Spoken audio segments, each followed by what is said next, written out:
Okay. Hi, I'm Jess from Apica, and I'm here with John Ward. So, John, tell me about yourself and what you do at Apica. Yeah, so I'm a customer success manager that I like to say wears a lot of hats. So day to day, it's working with customers, onboarding, trainings, and then in my free time, helping marketing out with some videos and occasionally doing demos for customers and prospects. Okay, so you do get technical. Oh yeah, day to day, sometimes I'm in the weeds helping customers with technical problems. Nice. Um, what's your favorite part about working with customers? I'd say, especially in the observability space, there's always a different problem. Everyone's application stacks are vastly different. So every day you don't really know what you're going to get, and it just keeps it fresh. Nice. So, John, what does your actual day look like? Can you walk me through it? Yeah, so right off in the morning, I always make sure that there's any support tickets open or any customer inquiries that need escalation that I jump on those. And then we have some internal sales meetings about customers or prospects, talking about features. And then in the afternoon, it depends. If it's busy, usually a demo or a training. And then if it's a little more calm, sometimes I'll look for some cool demos to make or cool solutions, make some videos for marketing, look at some documentation, all that fun stuff.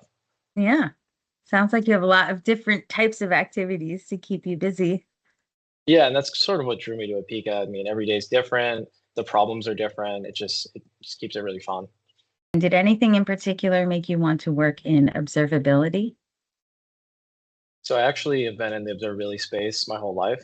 I started in IT at UNH, and then sort of naturally just got picked up by Apica a few months later, starting out as a support engineer, then eventually transitioned to customer success management. Nice. You're obviously doing some good work there. Yeah, So, describe the worst observability situation you've ever seen or lived through. so I think the worst one for me personally would probably be the CrowdStrike outage 2 years ago. We knew something was wrong right away because a bunch of support tickets came in. All of our customers' monitors were firing off. Some of our internal monitors were going off. So we knew something big was happening. Oh my gosh, CrowdStrike, what happened? They pushed an update that triggered like 10 million machines to crash. So you can Oh my imagine gosh, that spread out across all these organizations can have a huge impact. that must have been a panic. Oh yeah. I think some airlines had to shut down for that day. It was madness. My gosh. Brings me to my next question, which is what does never block, never drop actually mean? Does anybody even actually say that? What is that? I think it's just peace of mind. So, for example, that CrowdStrike outage or any big outage, you shouldn't be worried about any of your data being dropped. And if you have a telemetry pipeline in place, like Apica, will never block, will never drop. So you don't have to worry about your data getting lost in an outage. It'll always be there. Awesome. Perfect. What is the problem you see customers coming to Apica with the most often? I'd say the biggest thing is tool sprawl. So they have a bunch of different tools. A lot of teams don't know which teams are using which tools. So one team might use Splunk, and then another team might use Dynatrace, and then they have some random homegrown app that they have data being sent to. So having all those spread across the board, you don't really know where your costs are, you know where data is. It's hard to have a central focal point of truth. So, they have too many tools. They can't pull them together in an effective way. And so Apica is coming in to solve that problem. Yeah, exactly. We provide that center telemetry pipeline where you can put all your data in, and then from there you can feed it to different endpoints. But if you don't have that filter we like to call in the middle, then the data is just everywhere and no one owns it. And then next thing you know, you get a massive bill. Wah, wah. What is one thing you wish more engineering teams understood about their observability stack before it's too late or before they get one of those huge bills? I'd say just take a step back and look at what data you're actually collecting.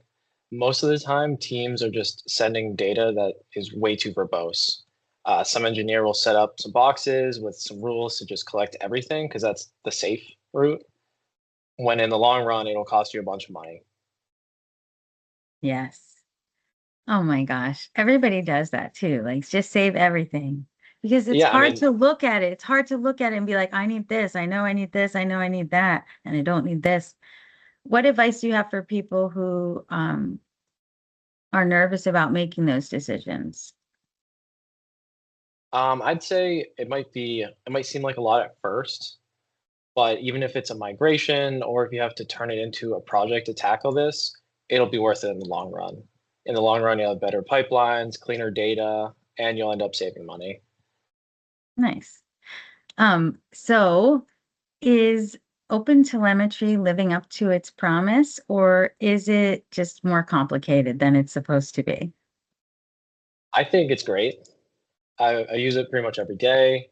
It's really easy to use, gets all the data you need, metrics, logs, traces, and it's only getting better because more and more people are adopting it. And it's really where the future is going to be. All observability platforms are starting to support it. It's just a great tool. Is it like industry standard at this point? I would say so, yeah.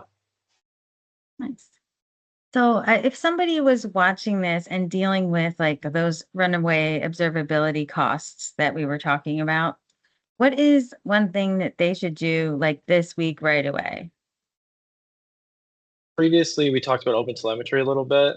I'd recommend just trying OpenTelemetry out, download the collector, and see if it can help you out in any way. There's some things you can do on the collector that can filter some data out and save you a little bit of money. Doesn't really scale that well though. So Mm, that's when you need something like a telemetry pipeline, flow, we call it an Apica, to help scale that out. But it gives you a good baseline with OpenTelemetry. awesome. Well, I'd like to thank you for joining us for the People Behind the Pipeline series and for sharing a little bit about what you do at Apica. This has been awesome. Thank you so much. Thanks for having me. It was a blast. Awesome.